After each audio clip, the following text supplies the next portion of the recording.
আর আমি চলে যাওয়ার পরে এই ছেলেটা রোজ আমাদের বাড়িতে আসে। আচ্ছা, তার মানে ওই 2 টাকার চাকরা নিতে তোমাকে এসব বলেছে? ওকে তো আমি... চুপ করো পায়েল, একদম চুপ করো। কমলাকে নিয়ে আর একটা উল্টোপাল্টা কথা বলবে না। ওকে না নিজের ছোট বোনের মতো করে ভালোবাসি।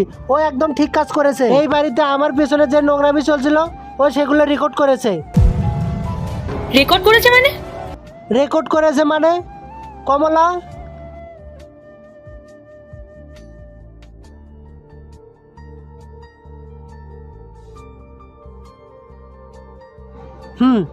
পায়েল, আমি তোমাকে অন্ধের মতো ভালোবেসেছিলাম।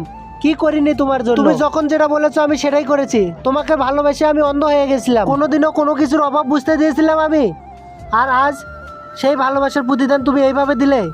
কিছুদিন আগে তুমি আমাকে বুঝাইছিলে যে বাবা মাকে তুমি গ্রামে পাঠায় দাও। আমি তোমার ভালোবাসায় এতটাই অন্ধ হয়ে গেছিলাম, আমি সেই কাজটাই করলাম। কারণ আমি তোমাকে ভালোবাসতাম।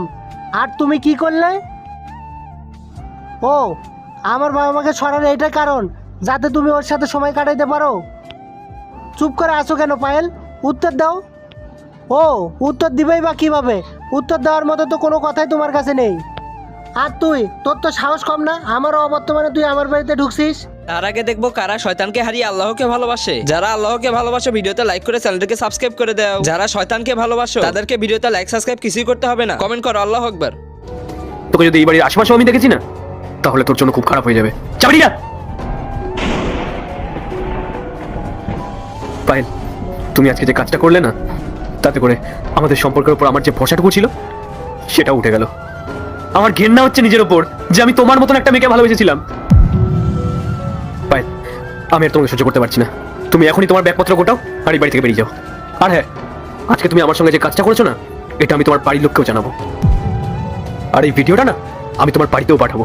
কারণ তোমার মতন মেয়ের না আমার সঙ্গে থাকার কোনো অধিকার আছে আর না নিজের বাবা মার সাথে। এখনই বেরিয়ে যাও এখান থেকে। আর হ্যাঁ, আমি সময় মতন ডিভোর্স পেপারটা তোমার কাছে পাঠিয়ে দেবো। বেরিয়ে যাও। রাহুল, প্লিজ আমাকে ক্ষমা করে দাও। আমি জানি যে আমি ক্ষমার অযোগ্য। আমি মস্ত বড় একটা ভুল করে ফেলেছি। আমি তোমাকে কথা দিচ্ছি জীবনে আর এরকম কখনো হবে না। প্লিজ রাহুল, আমাকে একা করে দিও না তুমি। Stop it Payel. ক্ষমা? তুমি বাবা মার সঙ্গে বিশ্বাসঘাতকতা করেছো, এমনকি তুমি আমার সাথেও বিশ্বাসঘাতকতা করেছো। এই কাজের কোনো ক্ষমা হয় না। আমি তোমাকে আর একটাও সুযোগ দিতে চাই না। তোমার জন্য এটাই ভালো হবে, তুমি এখনই এই বাড়ি থেকে বেরিয়ে যাও। রাহুল, দোহাই তোমার, আমি কোথায় যাব বলো? বেরিয়ে যাও।